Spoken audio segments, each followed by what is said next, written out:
Welcome back on this very special episode of the Eating Asphalt podcast. And as our very close friend would say, dale, dale, dale, dale, dale, dale, because we're in Miami.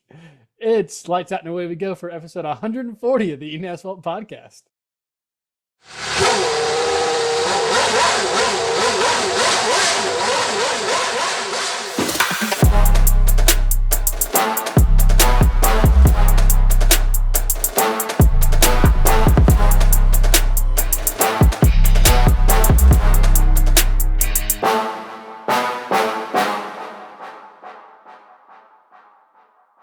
All right, we are back with had our week off. Now we are in the promised land, the best place in the world, Florida. That's a take, but Yeah, dude. Everyone wants to move to Florida. we're in Florida. That's the most true thing you said out of that. We are in Florida. It should be I don't want to get my hopes up. It's a sprint race weekend. That's the I want to best say thing something about factual. I'm going to start going straight to the facts. it. Leave Yeah, emotions out of this. no takes, just facts. That's what you get here on the Eating Asphalt podcast. I think the good thing about these weekends is that you do have a sprint, and the sprint singular sprint race that we've seen has been kind of fun. So It was. Yeah, it was. The sprint shootout was very fun, and then 10 laps of the sprint were fun. yeah, so So I mean, you're greedy if you it's think nice. Yeah, it's nice that we're getting into the time of year where we have to like say certain percentages or certain parts of the weekend or of a certain race are fun, but it'd be lying if we said the entire race was fun. that's not what we're not here to have incredible Grand Prix weekends. No, We had those. We don't you need don't it. lead. Yeah, like most drivers outside Max Verstappen don't lead a race every single lap, just like you don't have fun every single full part of the lap or of the race. So yeah, I mean, it's just we can't ask for too much here. We can't. But speaking of this race, this fun weekend in Miami, partially fun weekend in Miami, we have our recent news, our Miami Grand Preview, our country fan facts, which are our two truths and a lie, our gambling paddock, and our race predictions. So starting off with our recent news, Ian. All right, starting with our clickbait headlines. First off, Stefano Domenicali is ruining Formula One with sprint races every week. We have an update from Adrian Newey, who is facing a potential retirement, and Lando Norris needs plastic surgery. Let's scoot back on all those there. Basically, just Stefano Domenicali for the sprint race we already have. He's just looking to see what more we can give, what more we can really take from these weekends. I think it's a big cash grab. We want to get people watching on Saturday as much as they can, even on Friday if they don't want to get too greedy for it. And I think sprint races have convinced me, and I am a fan. Like I look forward to it. Like this weekend, it's not going to be super exciting of a race probably, but at least like we have a sprint race where I can tune in, see what the boys are doing on Saturday. Yeah, more like different format races means higher chances of chaos. And that's what we just kind of need in the sport right now. More starts. We need starts. Starts is Yeah. where all the magic happens. The Yeah. more starts we get, the better. Standing start, great. Rolling start, just the same. But the more opportunities for chaos, the more you're going to get. And you're not going to get as many as for a Grand Prix. So I'm all in for it. And then next up, Adrian Newey. Is he going retirement? Is he going Aston Martin? He has a 1-year non-compete that he and his lawyers need to work around. If you had to put money on it right now, Marco, where is Adrian Newey working a year from today? I'll be honest, by the time this comes out, I bet there is a new news on like the most recent news. I call it the Adrian Newsy. That's what I've been working on all day. Nice. Yeah. Didn't get a lot of work done because I was working in the coal mines and this idea of a joke. So yeah, the Adrian Newsy, I don't know actually where he's gonna be. I think he will be, unfortunately, probably at Red Bull. I don't think that's true, to be honest. I think everything I saw was like, there's for sure he's not coming back. I just feel like kick a guy while down, kick a sport while we're down, looking for better news. He's gonna come back. I'm gonna stick with Ferrari.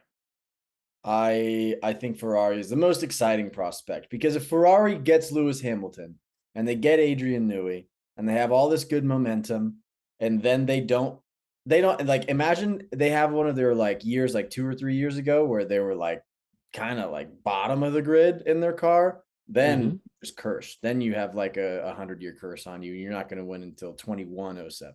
Yeah, I'll be long gone, hopefully.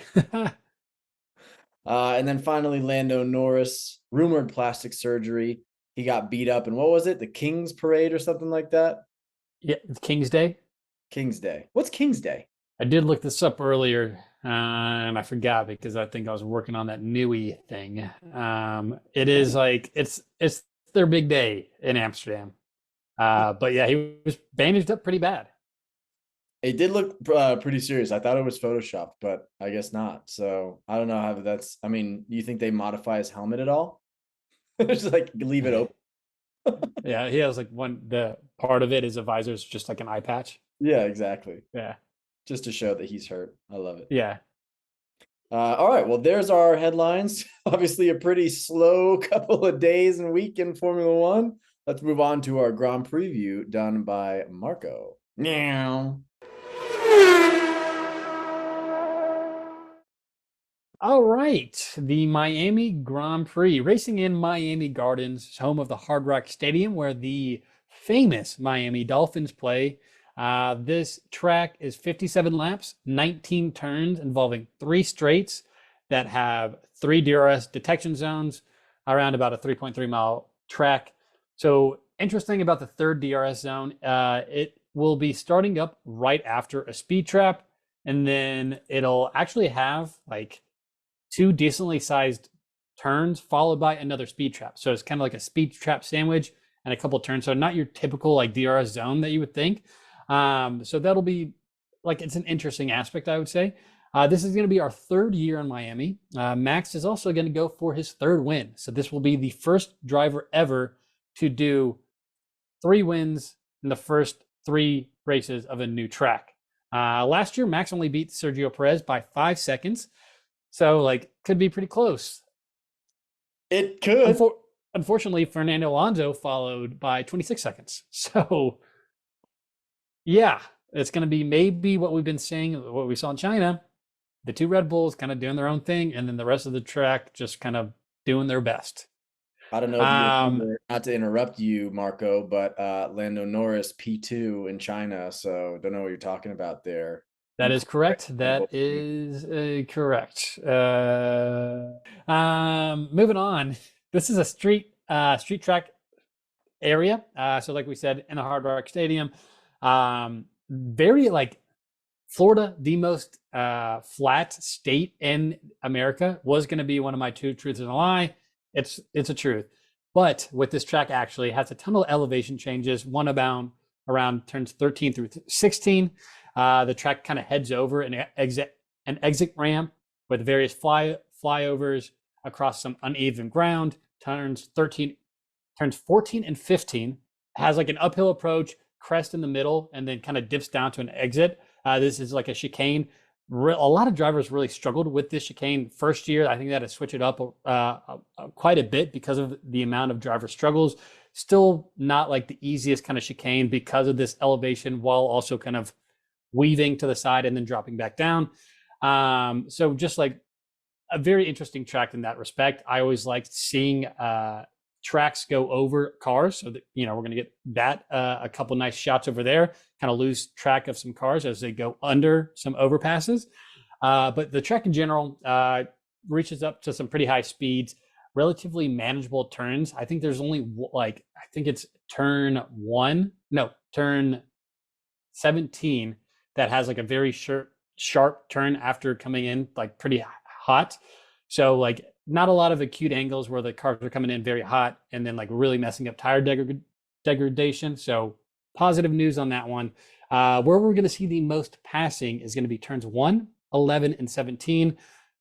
All turns actually going into a speed trap. So I don't know if that's typical where like going into a speed trap is the best passing area. It is for Miami. All three going into speed trap are your best passing spots. When it comes to weather in Miami, it's going to be all Friday, Saturday, Sunday, low 80s, partially cloudy. Pretty ideal weather, I would say. Yeah, so it's probably going to be raining at some point. Yeah. There's always about an hour in the day that Florida downpours. Yeah. All right. Good stuff. Let's move on to our country fun facts. All right, moving on to our two truths and a lie. I nailed Ian last time, going first, got him on both truths and a lie. Nailed him real good. Ian, you want to nail me? You want to try to nail me? I'll block you. I'm gonna do my best. I'm gonna do my best to nail you real You're good. not gonna nail me. Not again. All right, we have a lot of U.S. Grand Prix, so I wanted to make this one specifically Florida related for our two truths and a lie. Marco, do you remember the Florida Man meme? Yes, of course. How could I forget? Of course. Had its peak like 5 to 7 years ago. Simple formula. It's just headline, Florida Man, and then something ridiculous, right? She's like, Florida Man, blah, blah, blah. And then it's something hilarious that you're like, why do Florida men keep doing this? I'm going to give you 3 headlines. One of them is real. Sorry, 2 of them are real. One of them I made up. All right. All right. First off, Florida man dubbed the PP Bandit finally caught after weeks of Kissimmee residents reporting a stranger urinating through windows in a Publix parking lot. Second up, South Florida man says Jesus told me to when referring to driving his Ferrari into the water after being told he was not allowed to park his car on a dock. And number 3, Florida man crashes and dies after evading police on a go-kart track. Marco, which one of these is untrue? Untrue is going to be the last one.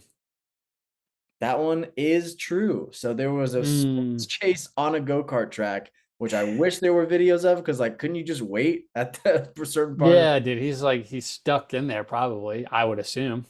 He's probably not going anywhere. Just wait until he comes back around. But yeah, that was true actually. There was an okay. I'm gonna go with the PP Bandit. PP Bandit was made up by me. I don't know. Nice. It was a classic name. Once I heard that, I was like, dude, that's nice. That's nice. So yeah, PP Bandit, unfortunately, not real. All right. Great job. I also did something similar. I did Florida specific and actually Cocaine Cowboy specific, if you remember what that is. Do you? Netflix documentary coming out about these drug lords, Sal Magutla and Willie Falcone, and then just their rise to fame in Florida being drug dealers. Pretty wild. 6-part. I think there was like 3 different documentaries that had 6 parts to them. Highly suggest if you haven't seen it. Good to know. Hit me with them. All right. So here, Cocaine Cowboy specific, like I said, on Miami drug lords, Sal Magluta and Willie Falcone. 2 were eventually indicted in one of the largest drug cases in the United States history, accused of illegally smuggling 75 tons of cocaine into the country, making roughly $2.1 billion. Fact number 1, or lie.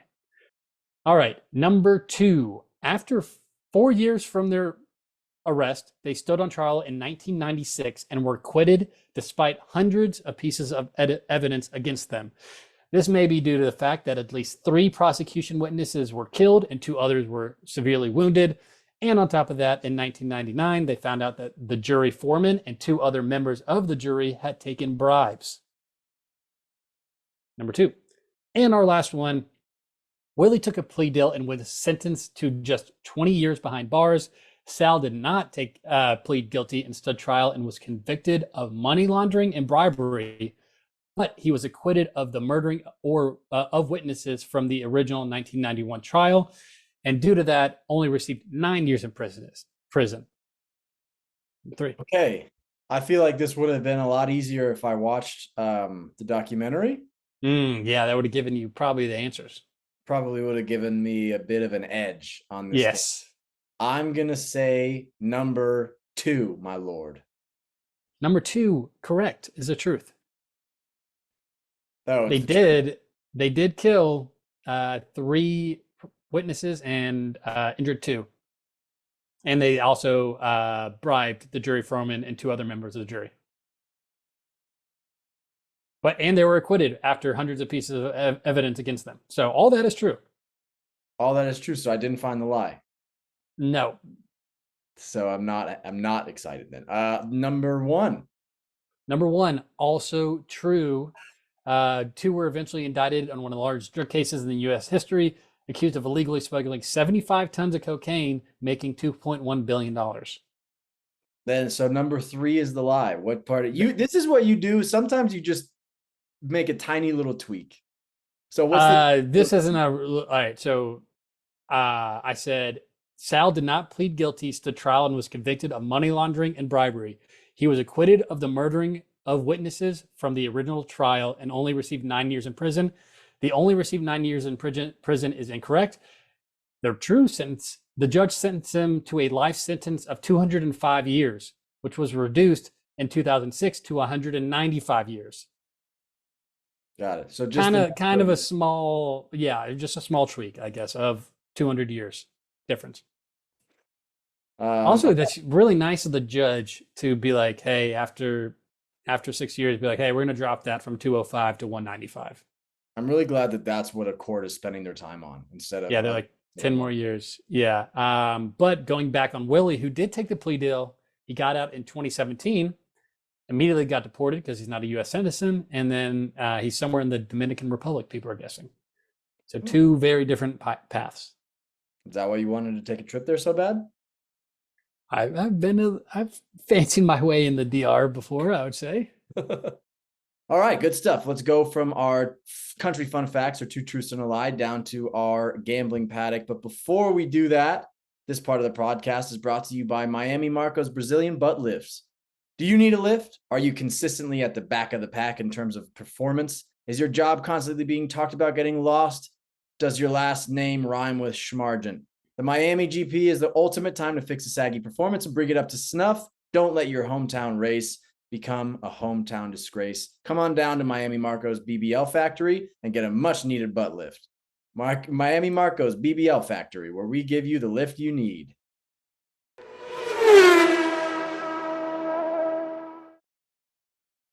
All right, gambling paddock. Let's start off. Marco, I went last time, so why don't you start off with our gambling paddock? What do you got? All right. Do not like any of mine. Hate them. Fade these if you can. I'm going to go with Pierre Gasly, not to be classified, plus 400. Going to go half a unit on this. And then I just saw this one thing that I'm just going to start hammering, I guess. It says betting without Max. I can only assume whoever does the best without Max. I'm going to go with Carlos Sainz plus 1,300, half a unit, and Lando Norris plus 1,800, half a unit. So P2 for Carlos or Lando gets you big money. Yeah. Big time. Which money. they've both done pretty well this year. They have. One of them got P2 last race. People forget. I'm going to go with Sergio Perez, top 2 finish, minus 165, 1 unit there. I'm going to go with Charles Leclerc, podium finish, plus 135. And I'm going to go back to the well for Yuki Tsunoda, top 10 finish. But I'm going to do half a unit there and then a bonus for last classified finisher, Logan Sargent, plus 125, half a unit. So I'm going to split my third unit into Yuki getting top 10 finish and Logan getting last. All right. I like it. But a lot of plus money bets going on right now, and I don't know if that's the best. This is how it happened last year, but this year is going to be different because everything's different. All right, let's go from our gambling paddock to our race predictions and wrap up this episode. All right, I'll get mine out of the way, folks. I forgot I can't copy and paste on my computer. So who do we think will crash for DNF? I'm going to go with Kevin Magnussen. Driver of the day is going to be Oscar Piastri. Douche of the day is going to be, I'm going to just hammer the Stroll train right now. Hopefully he keeps up his debauchery. Wildcard prediction: Charles takes number 2 in the Drivers' Championship over Sergio Perez, 9 points down. Fastest lap is going to be Max. How many cars don't finish? 1. Right. So basically, you're just like a Sergio Perez DNF as your wildcard finish, or is your wildcard prediction? Dude, you are the biggest hater of my wildcard predictions. You know how I have hit 0. Do you understand that? You're the Scrooge of wildcard predictions, and I lose every time. Which makes it even worse, that you're not picking wild card predictions. I think they are wild. I think you're just going to say, oh, not wild enough. And then you make me say something egregious and also doesn't hit. Who doesn't finish the race? I'm going to take Logan Sargent. Driver of the day, Charles Leclerc. Douche of the day, Lewis Hamilton. Wildcard prediction: 4 different teams in the top 4 positions. So are you just one Red Bull away from it being like probably likable? Fastest lap, Carlos Sainz. 2 cars not to finish the race. How many did you say wouldn't finish the race? 1. All right, 2 cars. That is the best episode of the Eaton Asphalt podcast right there. You're welcome to everybody for listening. Any last thoughts, Marco? Yeah. Do you want me to play some Dolly music again? Yeah, that'd be really cool. That'd be really cool. Yeah. Get the people what they want. That's what it sounded like. Do that again? No. All right, everybody, enjoy the Miami Grand Prix. See you, assholes.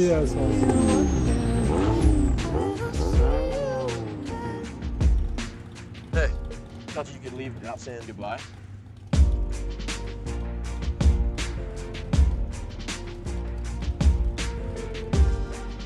I used to say I live my life a quarter mile at a time. And I think that's why we were brothers. Because you did too.